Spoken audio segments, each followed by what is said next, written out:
Jewish history is an enigma to many classic historians. They haven't been able to figure out why we survived when we were a nation that was trampled on by Rome and Babylon and by all the great nations of the world militarily. It has to do with individuals who were inspired at the moment. But just to study them is useless. As a matter of fact, in the opening of the Torah commentary, Rashi says, what do we need to go into the whole history of Abraham, Isaac, Jacob, Moses? Why don't we just start from the Jewish customs and go from there? And he gives it an explanation. But there's a definite, deep reason why in Jewish life we can take things from these protagonists, from these personalities. Incredible things that we can take from them. There is one question running through Jewish history. The main character, Abraham, Isaac, Jacob, Moses, David, Solomon, all of them have one question. What does God want from me? What reason am I here?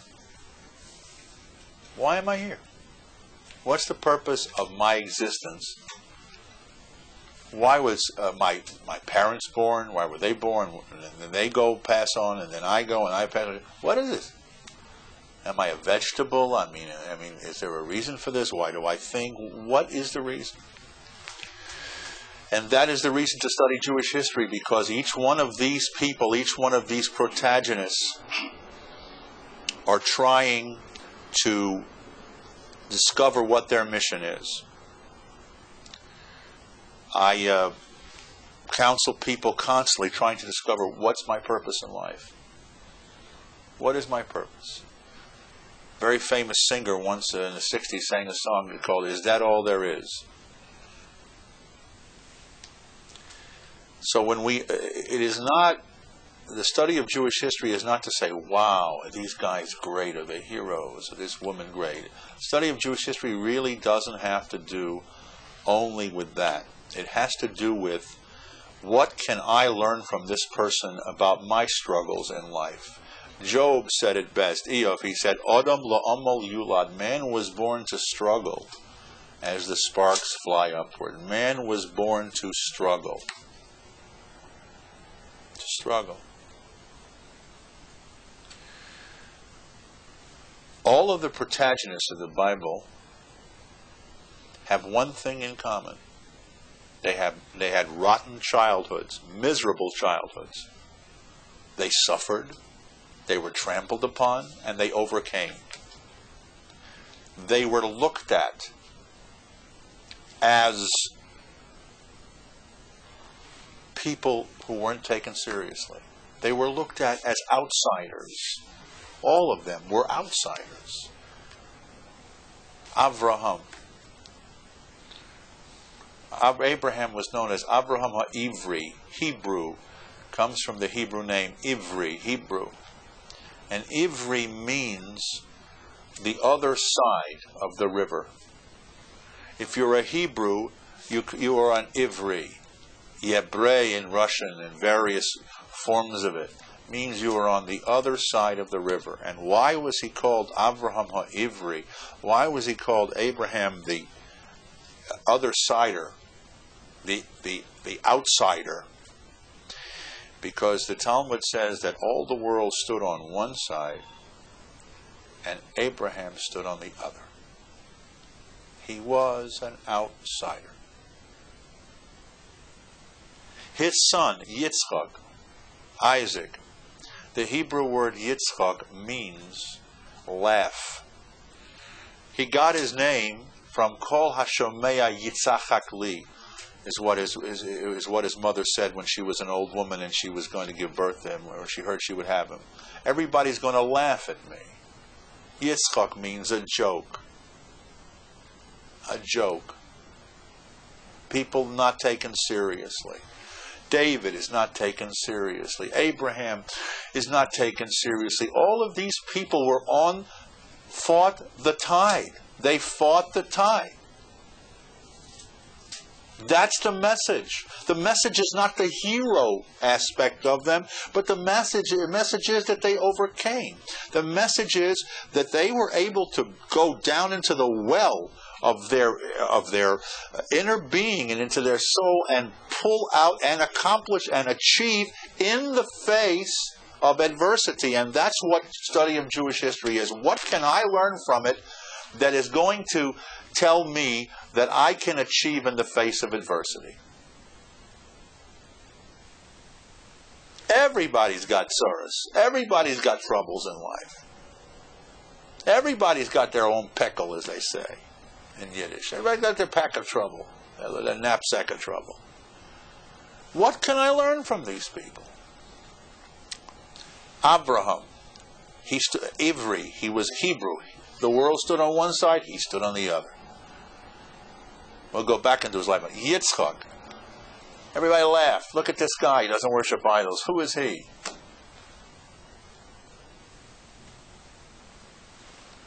Yaakov. You know what Israel means? Yaakov's name was changed to Israel. The angel changed his name. What does it mean? It means Kisarisa im Elohim or Elohim, depending on how you understand it. You wrestled with Elohim.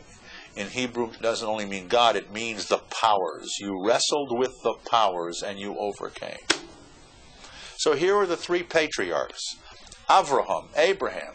The world stands, everybody's on one side of the world, he's on the other. Isaac, from the word laugh. Oh, who cares about him? Just like the Assyrian king. Sancherib said, Yinofef Yodo Harabayis. He said, I'm going to be able to conquer Judah. He said later on in Jewish history, he said, big deal. A joke. Jacob, whose name was Israel. You fought with the establishment. So you fought with the establishment. So the purpose is not to understand that Abraham was a rich person, but that he was a kid who grew up in an idolatrous house. And he lived under hostile conditions. The purpose is not to say that Isaac was so much of a person who was wealthy and he had a rich father, but the purpose was that he overcame the adversity of Ishmael. The same fight that exists today in Israel, Isaac and Ishmael, the same fight. The purpose of Jacob is to show that he fought the establishment, fought the powers, all of them, the little guy.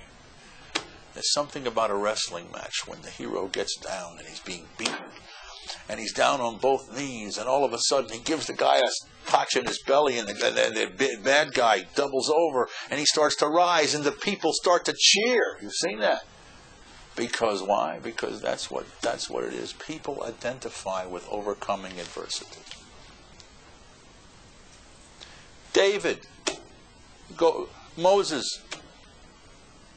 Before Moses, you go to Joseph, Yosef. Rachel also. Rachel suffers. She doesn't have children. She doesn't have. She doesn't want to live. She doesn't have children. And God gives her children. All of the mothers, all of the matriarchs were all barren for many years. Sarah.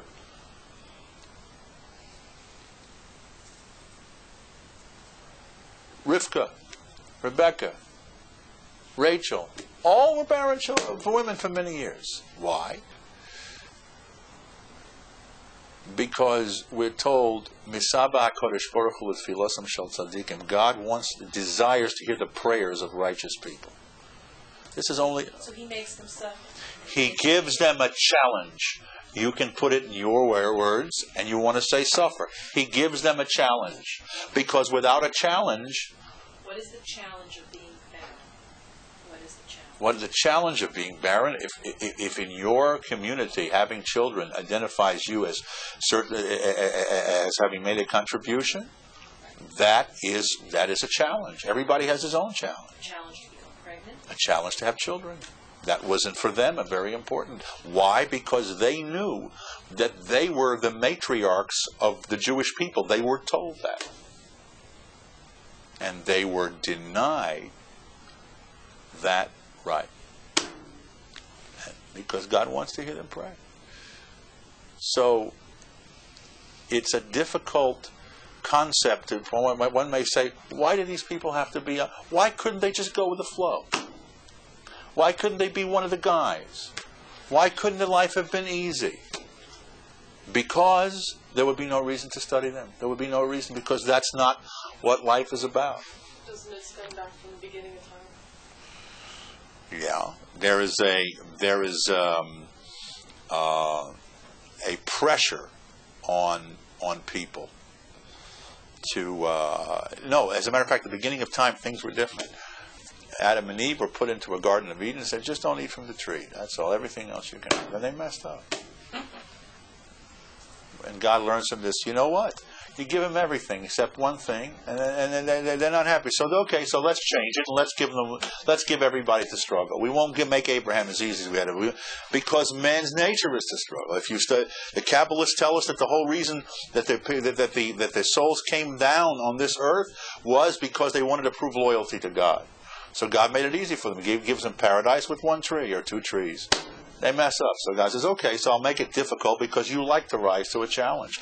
Try to collect money when Israel is, things are going good for Israel, no good. And in the 1973 war, people were throwing money at people collecting for Israel. Something about pressure, something about it that calls in the well, that calls down to the deepest wells of the soul of a Jew and to anyone.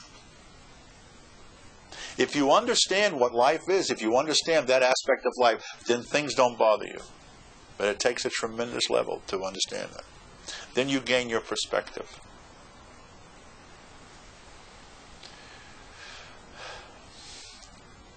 David, we said Moses in his early life brought up in a hostile environment. They all were in a hostile environment. Abraham's hostile environment was his parents who were idol makers. Isaac's hostile environment was his brother. Jacob's hostile environment was Laban and Esau, his brother. Joseph was then in Egypt. Moses was in Egypt. David had a hostile environment with his brothers. The stone, David said, that the builders cast aside and said, you're worthless, you're nothing, you're yitzchak, you're a joke. That became the cornerstone.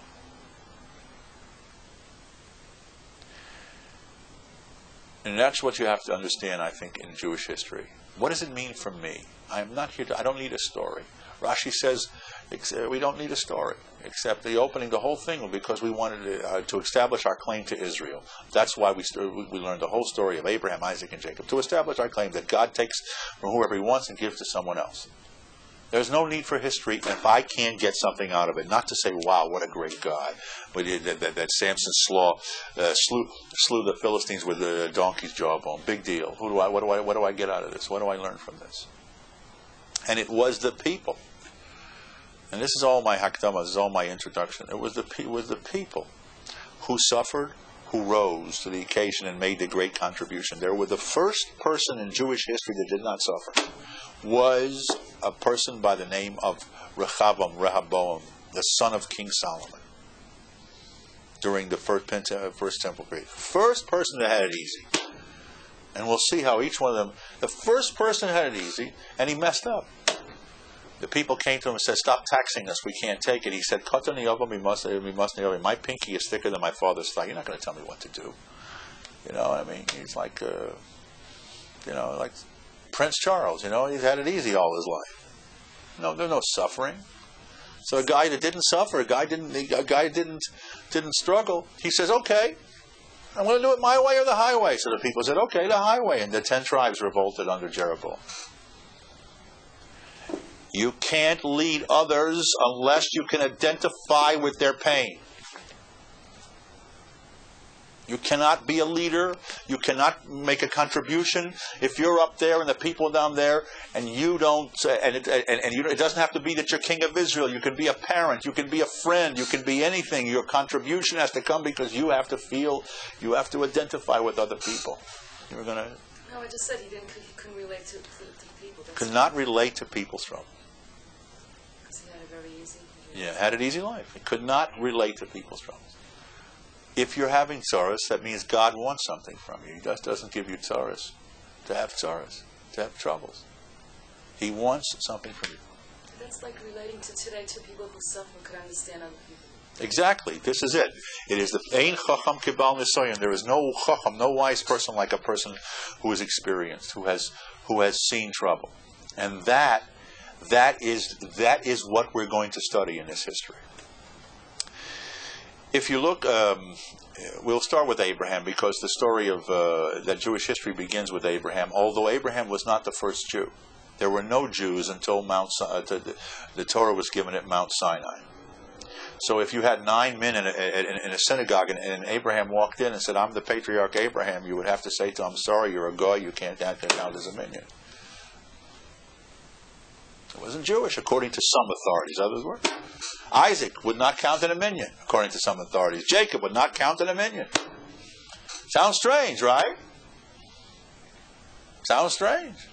They didn't count because until we got the Torah, we were not defined as Jews. So every history book says the first Jew was Abraham. Not so. By the way, the word goy, for those watching this or listening to this, means nation. Jews are also called goyim. They're also called, it means a nation, means other than the Jews. First Jew existed at Mount Sinai. So let us start from Abraham. We're going to go. Abraham was born in the year 1948. I mean, this world is like a couple hundred years short of 6,000 years old according to Jewish history. I don't want to go into all of that right now, or what happened or what. But Abraham was born in 1948. Does that ring a bell, 1948? It's a good year for Jews, it seems, because what else happened in 1948? The State of Israel was established, but that wasn't that 1948. Abraham was born in 1948 of the time that the Jews were from the creation of the world. His father Terah. They migrated from Chaldea, from Ur to Babylon, from Babylon and Babylonia to various places into Haran, and went to Hamas, then to Hebron, and from Hebron into Egypt and back. Abraham died in Hebron. But of course, that was the last time that Hebron made the headlines, right? Isn't it amazing? All the things that happened in the world for the last 5,700 some odd years were still back to Abraham and Ishmael. And, there was Rome in between, very nice. There was Babylon, there was Syria, very nice, very nice. There was Greece, oh good. But what's the headlines? The same headlines that existed back then. If that doesn't make a believer out of you, what does? That is the incredible thing about Jewish history. Zechor Yemos Olam, the Torah tells us, remember history. It is a mitzvah. Some people say it's one of the mitzvahs to study history, to understand. The Chad Gadya, which is a little kid's song on Pesach, one came along, the stick came along, and the cat came along and ate from this, and this one ate and consumed this. It's not a kid's song. It's the most serious thing in the world. It's the story of Jewish survival. You see, we have it backwards. We really have it backwards. What do you think the most holy prayer is? People will say, you ask a Jew, and they say, well, it's Kaddish probably. Yiskadal v'yiskadash shemer. It's a children's prayer. And that says nothing about mourning. The holiest prayer that we think is the holiest is a children's prayer. It was designed as a children's prayer. The children's prayer that we think is a children's prayer, Chad Gadya, with one stick that came along, they ate the cat, the goat, etc. That's the most serious prayer because it's a song about the survival of the Jews. That each one that ate the next one was one nation to the next nation. So we got it a little bit, backwards. That which we think is the most serious prayer is a children's prayer, beautiful children's prayer. I'm not denigrating it. The story of the greatness of God, and that which we think is a children's prayer is the most serious. So, Abraham is born in 1948. We will start Jewish history from him under terribly hostile situation. Terribly hostile. His father is in the idol business. terrible profession for a Jewish boy. But I mean, it was in the idol business. His father's in idol business. So the picture that you get, you think he could go with the flow. Terach was rich. Terach had this. He was. That was what it was. People took their daughter, threw him in the fire. It was a good business, you know. Idolatry was a good business. So go with the flow, Abraham. What do you want to make trouble for? Go with the flow. Everybody else is doing it. You do it too. Get yourself an idol. You know. Abraham, and we know from a history point of view about Abraham, we know that he was. The archaeologists see him as a desert sheik. They have found tablets of things that he wrote. It's a desert sheik, you know. So immediately we conjure images of Rudolph Valentino and Lawrence of Arabia, right? But Abraham's true life is discussed by the Rambam, by Maimonides. Originally, God was known to the world. And then people couldn't relate to that which was above corporeal existence, to that which had no form. So a guy came along and said, God he's above form. So a guy says, God made a beautiful sun. The Rambam talks about this, Maimonides. He made a beautiful sun and a moon.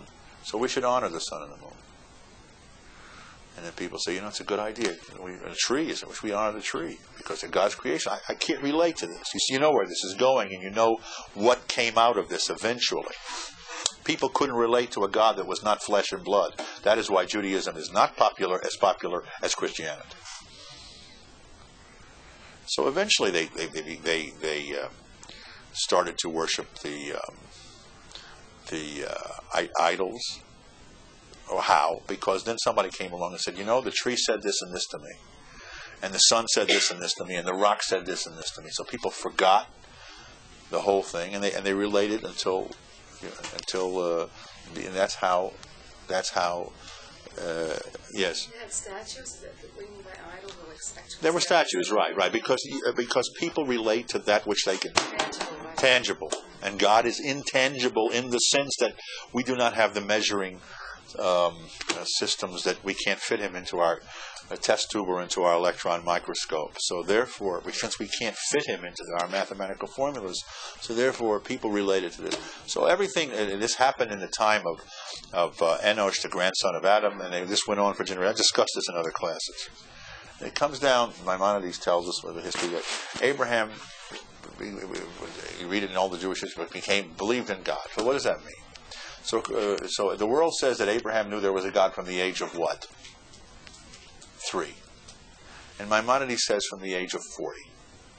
So the Kesef Mishnah, one of the commentaries, says, what do you mean? How can it say 1:3 and 1:40? And so he answers, he says, at 3 he began to understand, he struggled to understand, and at 40 he was able to relate to it. He understood it completely. 37 years, this little kid born in an idolatrous house struggles to understand.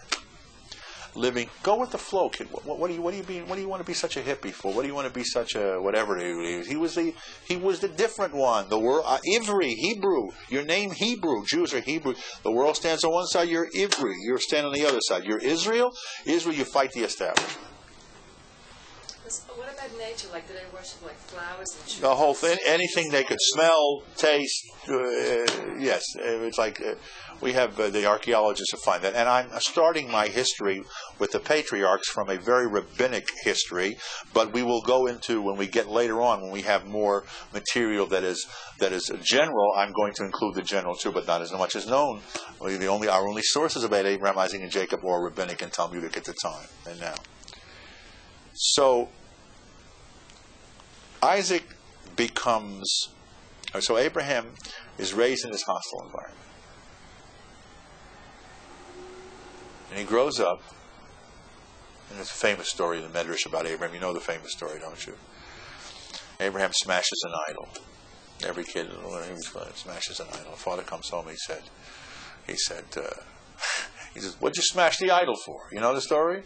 No. Yeah. You know, it's like, and he says, Daddy, Father, I didn't smash the idol. Another idol came along and smashed this idol. And his father says, what do you think? I'm a fool? Idols can't do anything. So he says, well, Daddy, then how come you make a living with telling people that they do?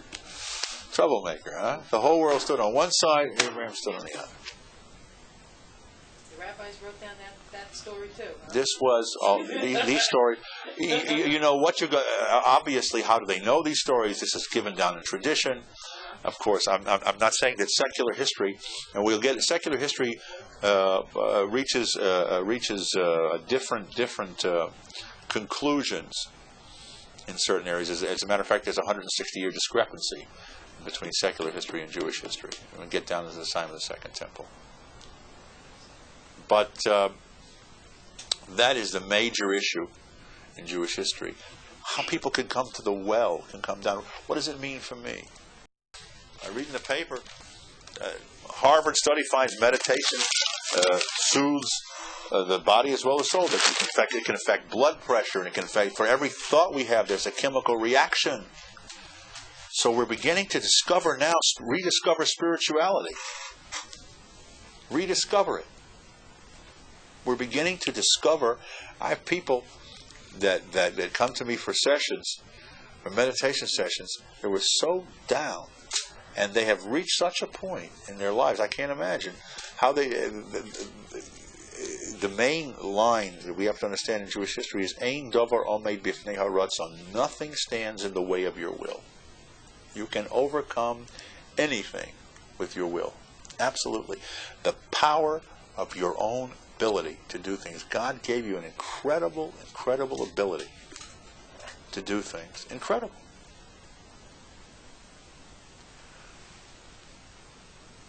Some schnooky electrician in Poland in the 70s or 80s is there when the communists are ruling Poland. Some electrician by the name of Lech Wałęsa is there in his shipyard in Gdansk, and he jumps the fence.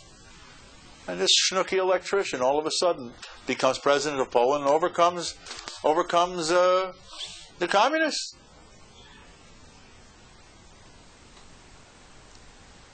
The history and the story of people who overcame adversity to become president of the United States, to become senators. It was only because of their overcoming adversity. It was only because of this that they reached what they were going to reach. Only because of the adversity. People talk about the poor boy from Yorba Linda named Richard Nixon. I'm not talking about Watergate, but his accomplishments before that. People talk about Bob Dole and what he being wounded on the battlefield. But suppose we'll talk about somebody who was born with a silver spoon in his mouth, like John F. Kennedy. I say to you that the only reason John F. Kennedy reached greatness at all was because of the experience of the PT-109. Remember that? When he was wounded or whatever, his brother was wounded. He had to go through his trial by fire. He had to do it. Everybody has a moment in life that they're created for. Everybody has a moment. Everybody. The State of Israel was established. It's an incredible moment in history and in time. An incredible moment. Why was it established? It was established because a president, at least on the surface, a president named Harry Truman, wanted it to be established. And there was it's horrible. This is another 1948. Listen, 1948, the Common Era.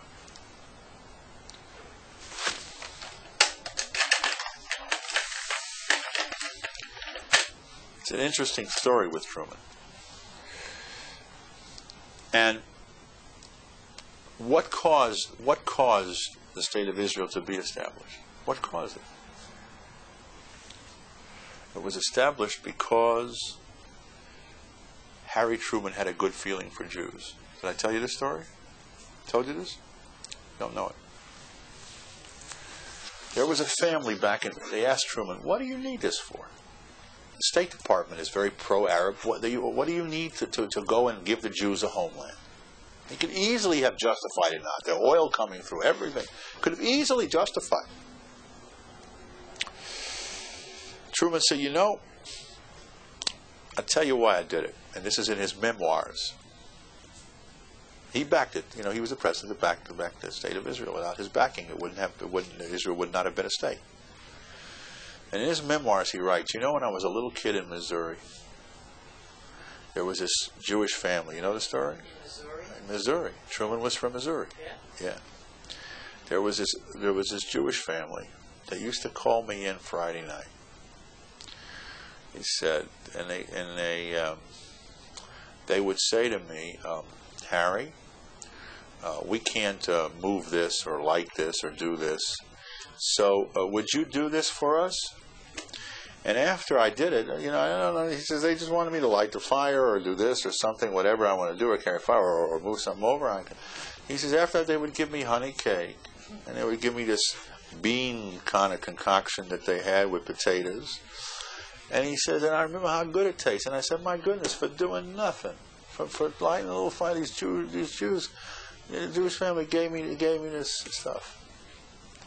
He said, I had a good feeling about the Jews. And I said, I was a poor boy in Missouri. He says, and now, I come up, and I owed him. I felt I owed him. And the state of Israel comes up. I said, these people would have been so disappointed in me if I wouldn't have passed it. That's right.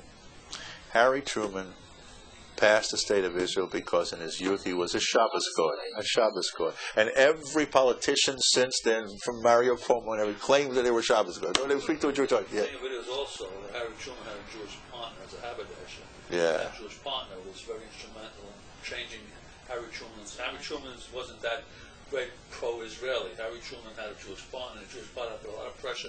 But when a haberdasher shop, they subsequently went broke. But the Jewish partner in a haberdashery shop and a men's clothing shop certainly had a lot of pressure on Harry Truman to be pro-Israeli. But Truman in his memoirs claimed it was because of cholent and honey cake. Yeah, I read it. The thing of it is the guy. Right. All right. The guy who put the pressure. Right. But you never know. I mean, if you're Freudian and you go back to childhood, you never know what could. And I believe that was the final thing. He could have said no to his partner. I think so. So, an innocent act by a Jewish family in Missouri, according to Truman anyway in his memoirs, an innocent act caused the state of Israel to come into being. What's my mission in life? What's your mission in life? What is God giving me this for? What mission? So we study Abraham to see what his mission was. We study Isaac, his son, to see what his mission was. Abraham's married. His wife doesn't have children for a long time. She's old and she has children. Okay. Let me ask you a question. How old? You know the story of Isaac and the Akedah when he was bound and he was about to. God tells him to slaughter his son. Okay, all right. And we read it every Rosh Hashanah and during the year. And he raises a knife and an angel calls out, Abraham, don't do it. Famous story. How old do you imagine Isaac was at this particular time? How old do you imagine he was? Take a guess. What do the Rubens and the other artists through history? What do they draw a picture? Go back to any pictures you might have seen about it or things. What age do you think he was? I mean, what age do you picture it? Was depicted as a young boy. As a young boy. He was a man. He was 37 years old. He was 37 years old. And if you look into the history of this thing, you will see, fascinatingly enough, that the Midrash tells a story. Now you see, as kids we got the story, Abraham says, let's go, I'll do it, whatever you say, God, I'll do it, this and that. And they ran, Vayechu Shneim Yachdav, and the two of them ran together, and they did it, and they're fine, they were going to do it. However, the Midrash says that Satan the Yetzer Hara Satan, Malach HaMav, his angel of death, whatever you call it, Satan could not stand to see that this was going to happen. We sound the shofar on Rosh Hashanah for what reason? To remind, well, not to remind God, but to say to God, you see this was the ram's horn. This was the horn of the ram that got stuck in the thicket that the angel said, don't sacrifice Isaac, but get the ram's horn, take the ram that was stuck in the thicket by his horn. It's a reminder of the loyalty of the Jewish people to God as manifest by Abraham.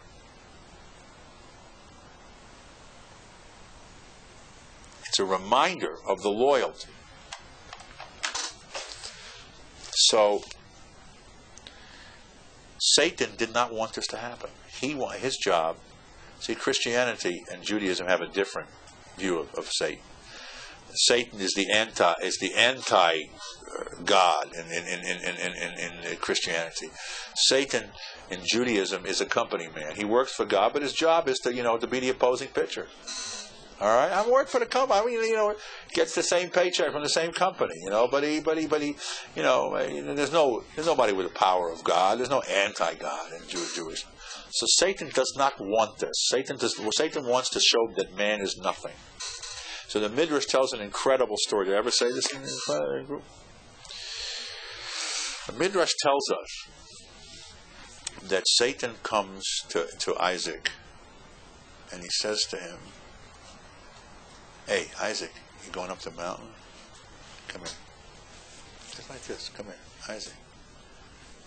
Your mother's how old? 90 years old. She waited all her life for a child. It finally got you, right? 90, huh? 90. How old is your father now? He's 100.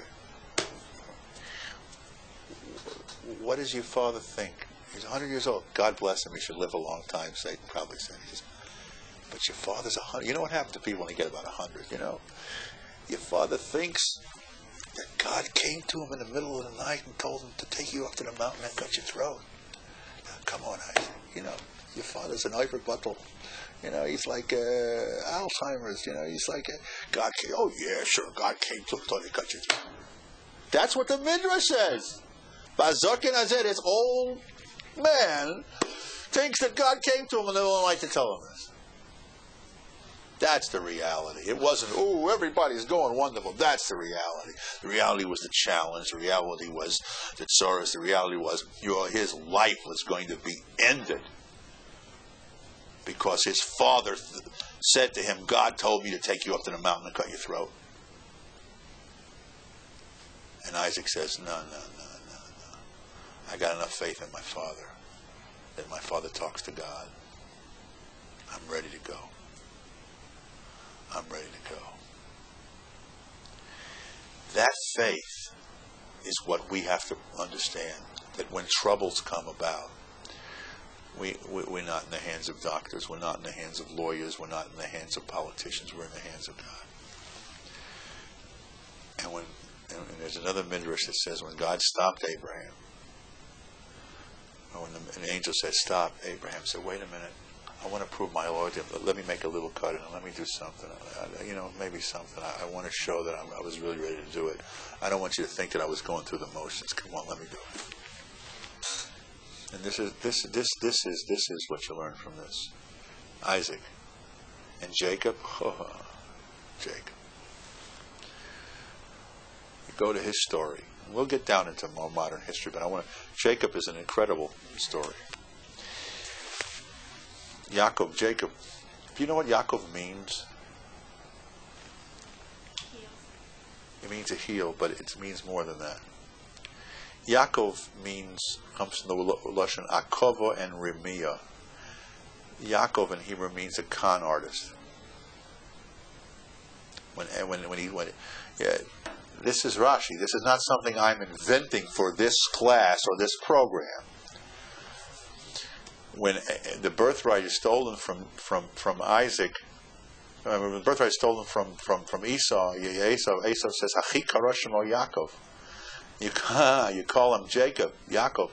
Vayakveni ze pamayim. He Yaakoved me twice. He ripped me off twice. He took my birthright and he took my blessings. That is what this Yaakov had to live with as a kid. That he was known as and you know why God changed the name from Yaakov to Yisrael? Because when the famous story of Yaakov, did I say this? I don't even remember if I said this. When Yaakov wrestled the angel, the Malach, and this is the opening of Jewish history, because this is not classical history as you understood it in school. But I mean, this is what was he doing when he was wrestling the angel? What was he doing? He was trying to clear his name. He held down this angel, and he held him down. Whether it was really that, or whether it was intellectual, the debate, or whether like the Ramban, whatever it was. Let's say he physically held down. He said, "I'm not going to let you go until you bless me." What kind of blessing did he want from him? So Rashi, the commentator, he says, "I want you to admit to me that I'm not a con artist. That even though my name means Akova Ramia, rip-off man, I want you to admit to me that I'm not a rip-off artist." So the angel answers him, and this is why he had to change his name. Your name is no longer Yaakov. It is Yisrael, straight with God. Yashar, straight. I admit to you that you're not a con artist, you're not a thief. He wanted to clear his name. If you get into the depth of history, and this is not only biblical, you'll see in the history of later on, he wanted to clear his name. An incredible event that happens, an incredible event. So, Yaakov, and let us look for a moment in what this means to be in a hostile environment. What does Isaac look like to you? He picks his son Esau. What does he look like to you? Huh? What does he look like? Does he look like an old fool? Esau, the murderer, he wants to give the birthright. He does not want to give the birthright to his son Yaakov. Why not? Why not? You want to know what Aaron Cutler and other commentaries say? Because he was an old fool? No. Because he thought Yaakov was a lemechel. He thought he was a yeshiva bacher sitting and studying, and he says, and you as a law enforcement officer can understand where you work. He says, this kid's going to go out in the street and get ripped off. He's a little Laban, yeshiva bacher, snooky yeshiva bacher, you know what I mean? He's going to go out there to Laban, and Laban's going to take his hat, his coat, his tie, his shirt, everything. How can Jews survive with this yeshiva bacher? Esav is a killer. He's a tough guy. He's a street smart guy. Let him run the show, and then maybe he'll have the next generation. The kid will be good. That's what it was all about. Can you imagine what Yaakov has to go through? Can you imagine what this kid has to be raised in? He's a nice, sweet kid, and his father rejects him. His father says to him, "You're not going to make it, kid." Takes away his manhood from him on that certain level. So what happens? So what's the story about? When Rebecca says, "Come on, let's put on the thing and let's put on this," and you disguise yourself as Esau and get the blessings. Remember that? Yeah, right. Harry put in a Harry clothing, and this is the biblical story. He fooled his father. He fooled his father into thinking that he was Esau, and he stood in front of him, and he got the blessings. All right. Okay. That was his mother's favorite. Well, his mother had a different reason behind it. So come on, man. And what did he give him? These blessings. He gave. Esau is blind. Okay, Isaac is blind. Isaac didn't say, "Here's a bag of gold," and Yaakov takes the gold and runs. I got it. He gave him a blessing. So what difference does it make if the blessing went? If Yaakov was standing in front of him or not? Did we never discuss this? We did. The interesting thing is that the blessings would have gone to Esau. And as a matter of fact, the blessings in many cases of them did go to Esau, because from Esau came Rome, came Germam Yeshaletim. We'll talk about who came from them. And the blessings of power and wealth did not go to Jacob. They went to Esau. That's right, because the richest people in the world are not Jews, despite what anti-Semites will say. The richest people in the world have nice old English names. Power and wealth did not go. You had the Rothschilds, you had this and that, but power and wealth went to Esau. It didn't go to him. He never got the blessings in many cases. Interestingly enough, what happened was,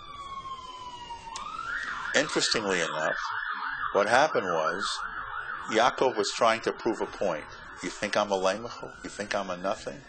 Look, Tati, I can even fool you.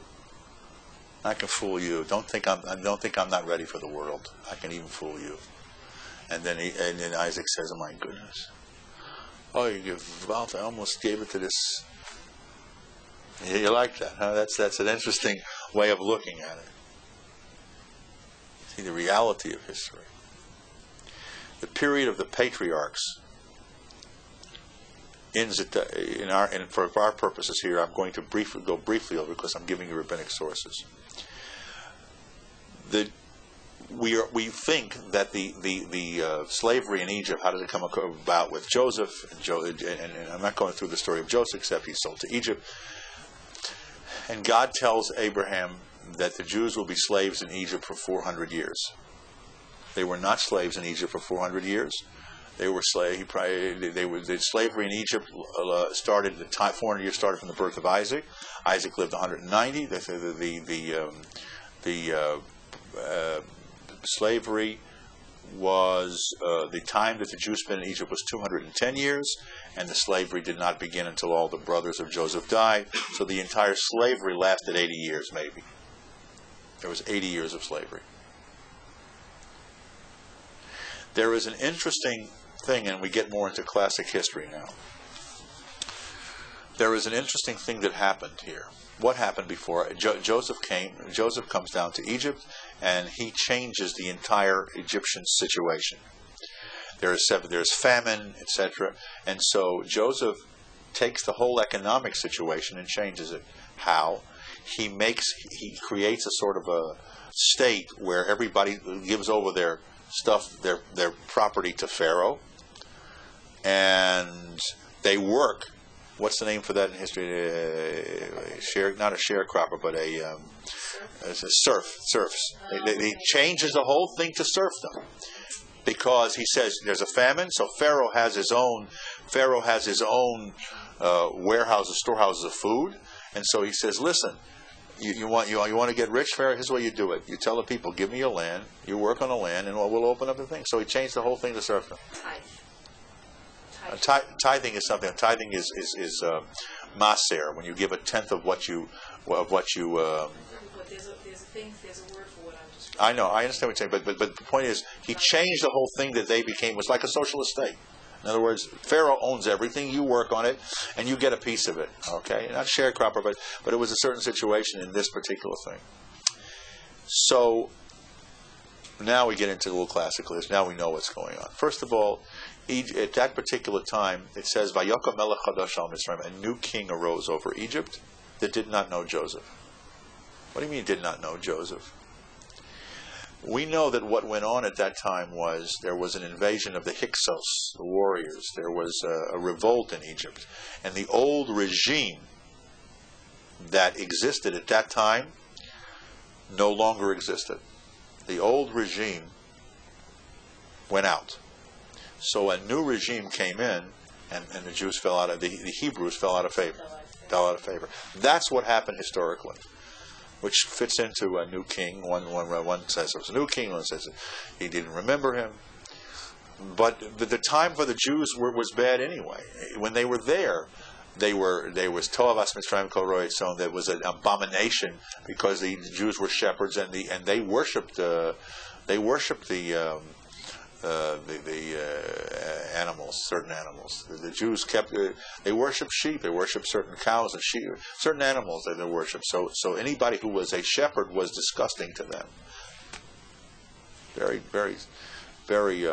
Let's talk for a moment now as we get into. We're going to go through biblical history this first time about the 10 plagues. All right. It has become fashionable to say in history, historians say, well, maybe the Red Sea was red because of certain things that happened in it. Maybe it was because of this, and it wasn't. Pharaoh, Moses did this and this and this.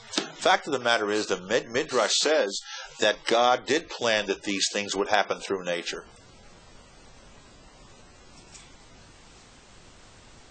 That it was set up that way. The trick was that it happened when it happened. But it wasn't against nature. It was built into the nature that this should happen, but it happened at the time that it did.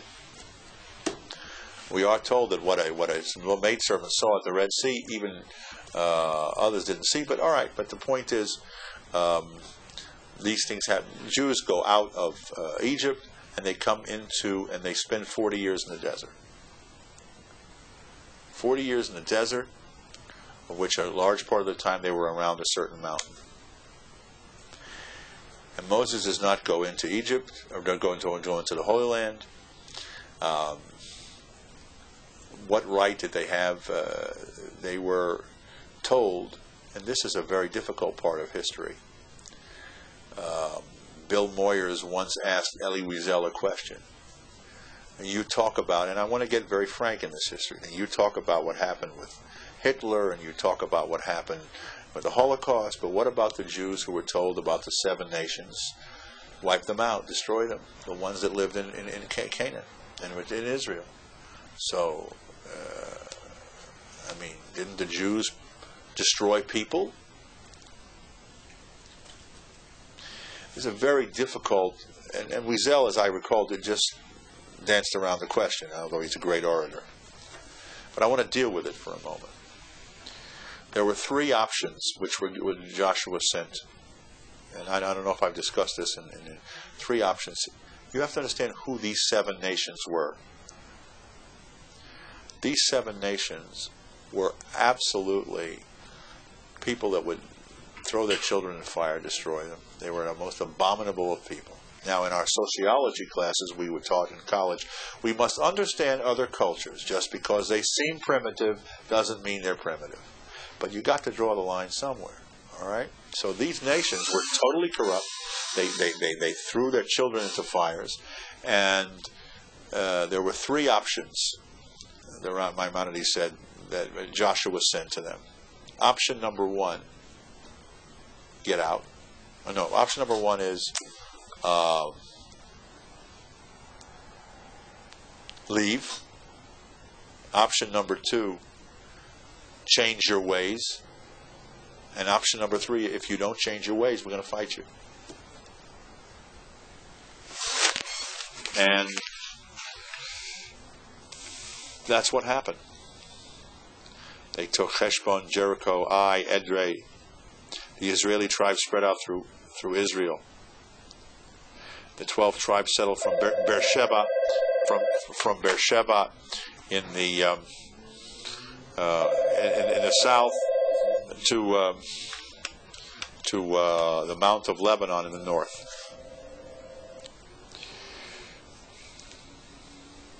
That is something that we have to understand why they did this. But I'm trying to tell you that these nations, and they did destroy these nations. They did. And we justify this by saying that they were corrupt and evil. But history will justify any type of destruction like that, any genocide, by saying that they're corrupt, they're evil, they're dangerous. So how are we justifying ours? How are you justifying living here? This belonged to the Indians. Oh, I have questions about that. Okay, so why don't you go find an Indian and give him your house? But I'm asking. I'm saying I don't mean that in a hostile manner. This could come apart. Well, didn't you say first they offered the option for them to leave? That's right. And they told them that if they didn't leave, they could change their ways. And then the third was, I don't really think the Jews, like for instance, given the Holocaust as an example, were given those options. As a matter of fact, that's true. As a matter of fact, the Girgashi did leave. One of the nations did leave.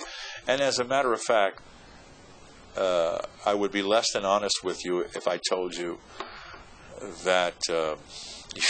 Why do you always open a Pandora's box? I have interviewed people like Yitzchak Ben Ami, who rest in peace, that told me that he met with Eichmann, the Nazi, who told him that we want the Jews to leave. They did try to get the Jews to leave. The Jews did not believe they were going to do what they did. That is absolutely true. That is the danger. All right, they did have the option to leave. And as a matter of fact, that which brought down Hitler was that they came to him at the end of the war and they said to him, "Mein Führer, you have the Russians coming from the east and the Americans coming from the west. Give us the train so we can protect our boys." Hitler said, "No, the trains go to Auschwitz and Treblinka. The trains go there.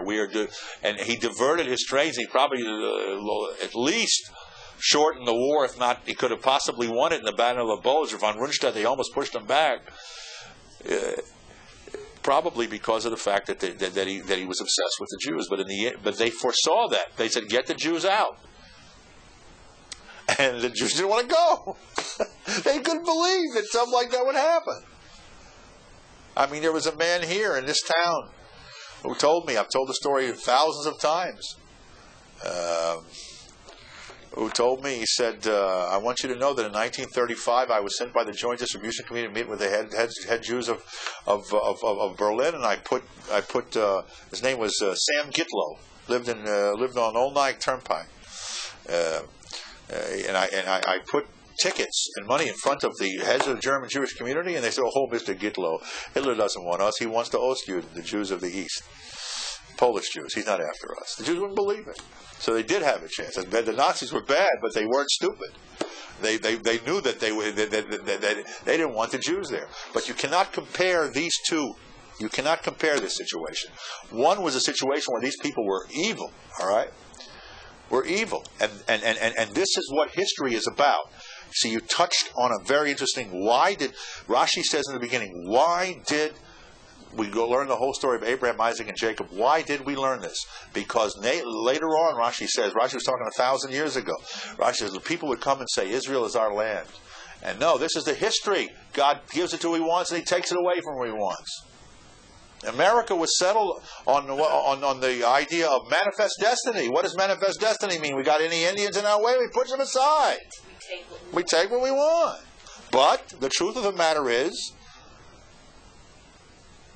that there is something to manifest destiny. I mean, it's not like the Yankees are going to win the World Series. I mean, that's not manifest destiny. We're talking about serious manifest destiny. You know? Manifest destiny means literally. I mean, if everybody... See, this is what universalism is. If you talk about your people being a certain way, then you're an ethnocentric person. Everybody, universalism. So universalism means, what right did we have to throw to overturn communism? They had a country. What right? And the answer is, if somebody's evil, you have the right to overthrow them. Who determines who's evil? Says all the ethics professors and philosophy professors.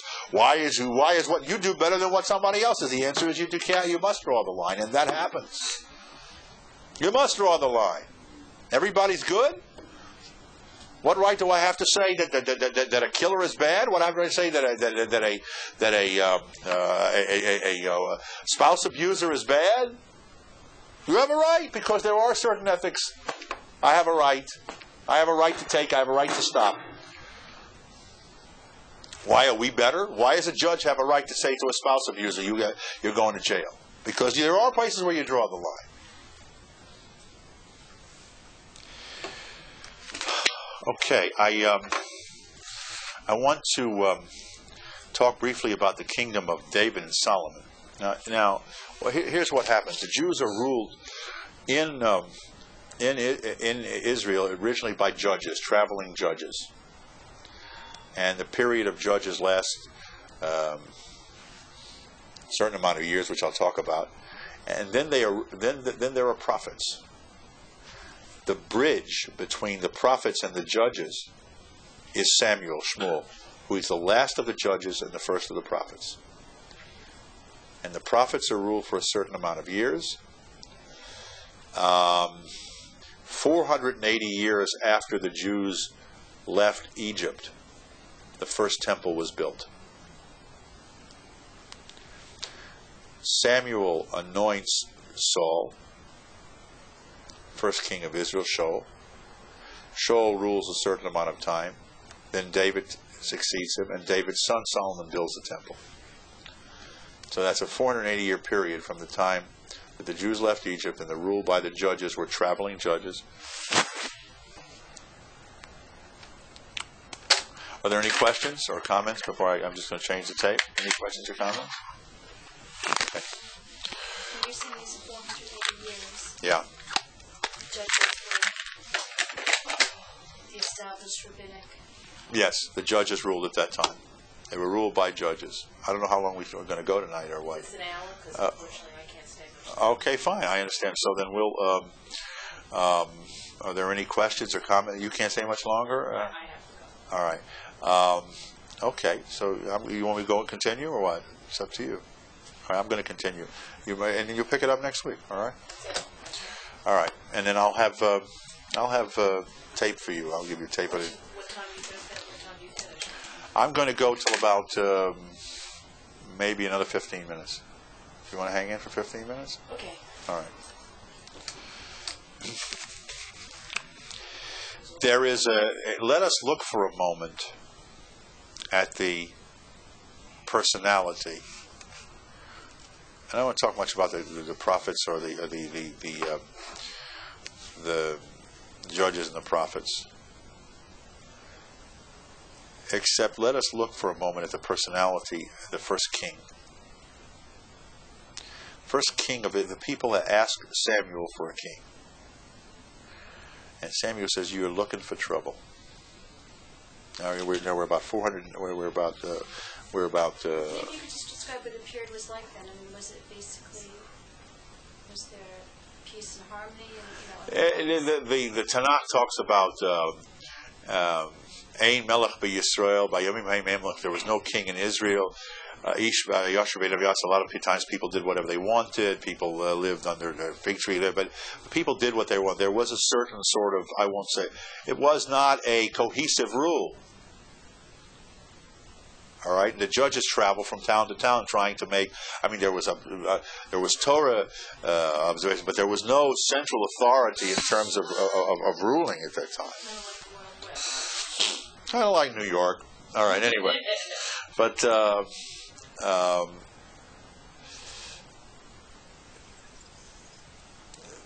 There's a mixed feeling about a king in Jewish history. The commentaries say a king is there to establish fear. You know what I mean? Fear is a bad word, but let us understand that fear is a necessary thing.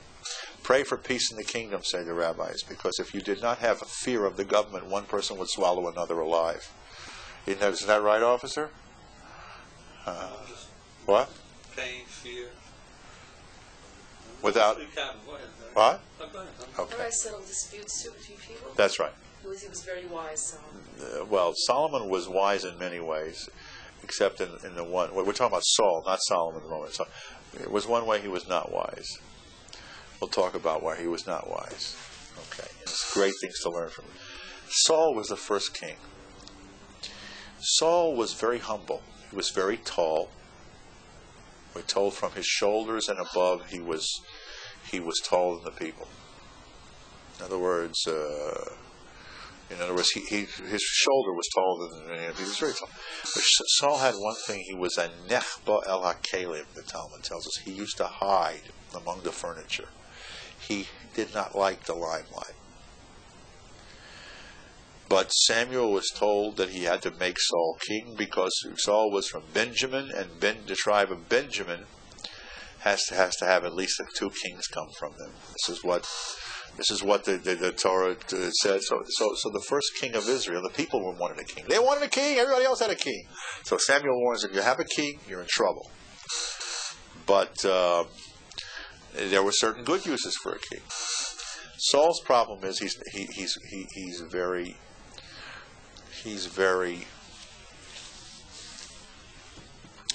shy. He's a complex person. Saul is a go with the flow kind of guy. He is not the world stands on one side and he stands on the other.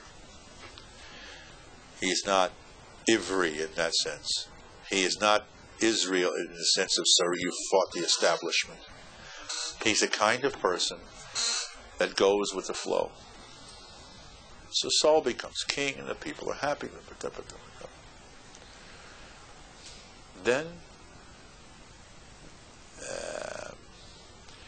an incident takes place. The incident is with Amalek from Esau, the son of Isaac, the brother of Jacob. Isaac is to have following. From him is to come out Amalek, who were the most despicable of people because they attack the weak, they attack women and children. And from him is also to come out. The Talmud says an incredible thing. Jacob says to God, don't take off the leash away from don't take off the leash from Esau. The Talmud's written 1,500 years ago, referring to an incident that happened a couple thousand years before that. Don't take off the leash, Jacob says to God, from Esau. Because if you do, then you will have, this is Germamia shel Edom, Germany of Edom, that if you let them loose, they will destroy the world. This is the Talmud that says this. Germamia shel Edom. Can you believe that?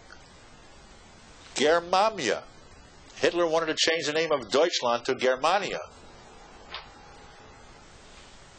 1,500 years ago. I saw that, I broke into a sweat. Saul captures Agag, the king of Amalek. Captures him. Has within him the capacity to literally wipe out Amalek. There was a mitzvah to destroy Amalek.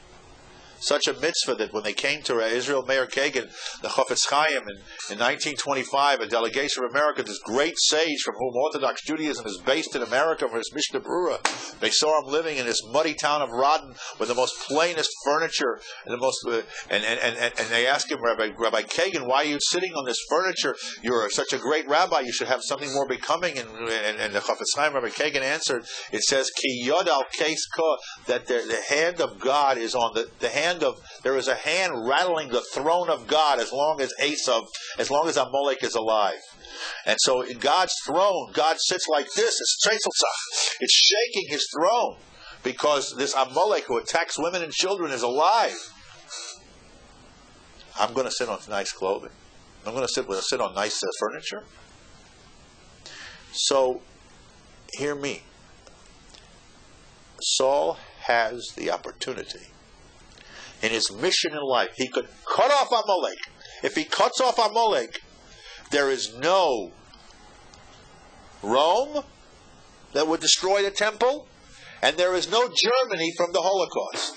If you read that Talmud the way I read it. He has the opportunity in his hand to stop it all. To cut off Amalek. He captures them. And the Torah and the prophets said, you must destroy Amalek, every one of them, because of what they do and what their capacity is, and you must destroy their flock. Saul's mission in life, his moment where he could stop this. And the people said, hey, we want to see this king. We don't want to lose his flock. We want to see this king. We want to make him a shrine. We want to laugh. We want to spit him. We don't want him dead. So Saul lets him live. Saul lets him live. That night, a slave girl gets slipped into Agag, the king's. He gets slipped into his cell. She gets her pregnant. She goes out, and the line continues.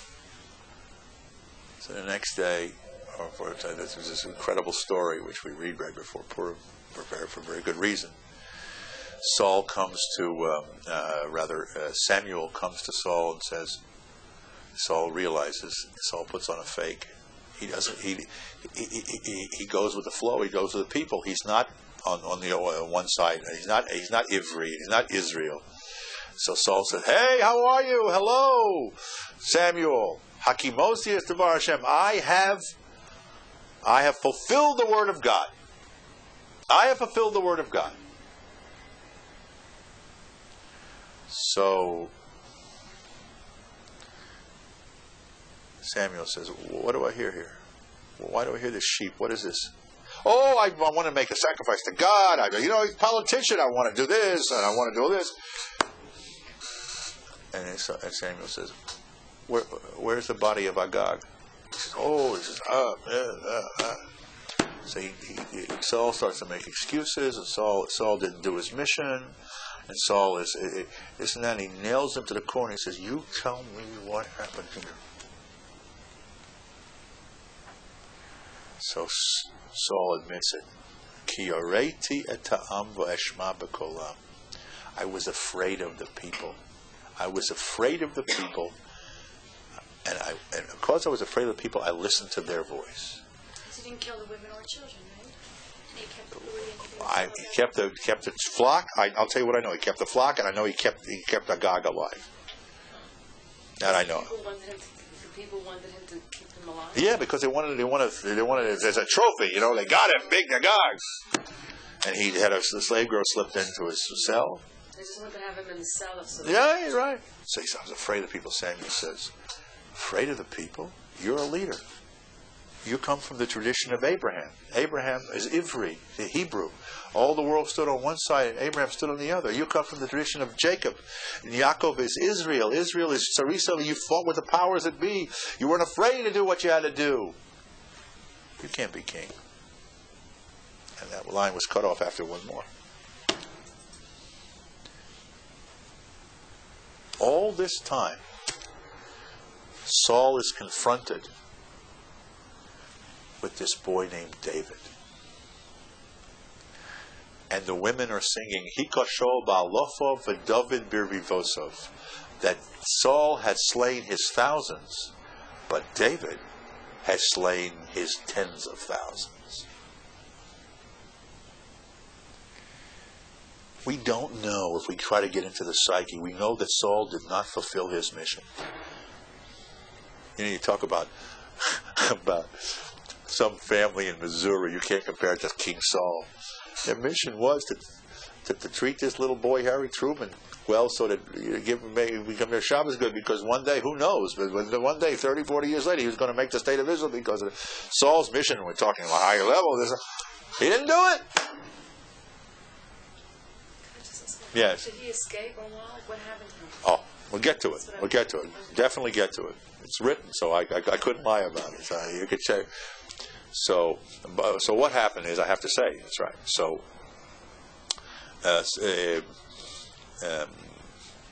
Samuel himself came over and slaughtered Agag, but it was too late because the kid got out. And this relates to Purim, because Haman is a descendant of this Agagi. And Haman, if you look at, Haman is a descendant, hundreds and hundreds of years later, the Persian Empire.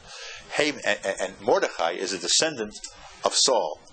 So Mordechai has to come along and right the wrong against the same descendant that his great-great-grandfather didn't do. That's what you're talking about history. That's what you're talking about destiny. That's a taste of what it means to study Jewish history. It was too late for Germany, it was too late for Rome, but at least he stopped this.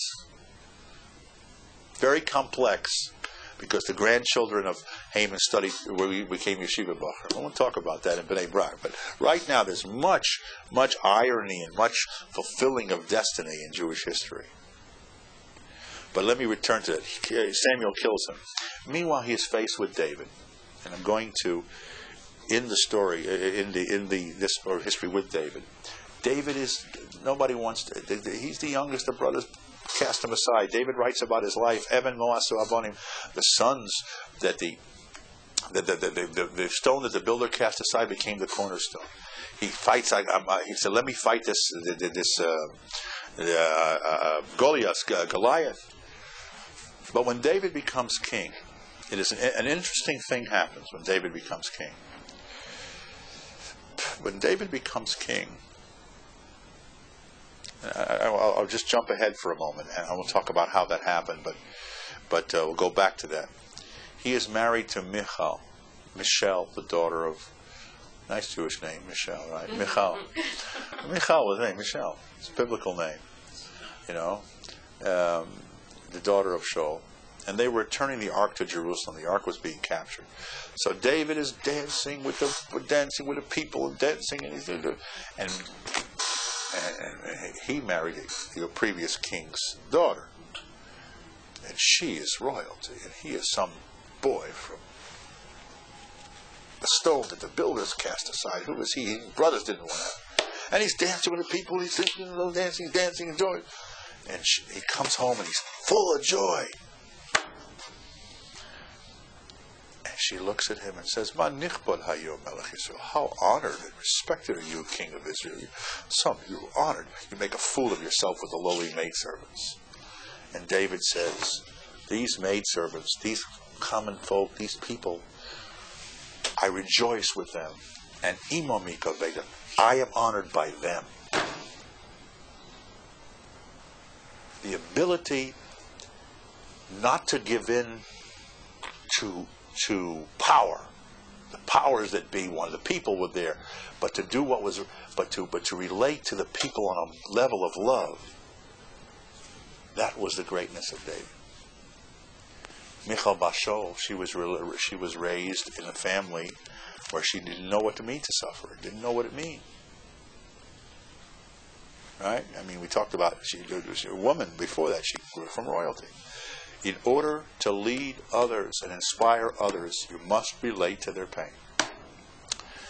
Coming weeks, we will talk about how people rose to the occasion, found their moment, how Saul did not find his moment, how others did find their moment, and what each person we try to relate to our own life and our own time. This is JMC, the Jewish Media Channel.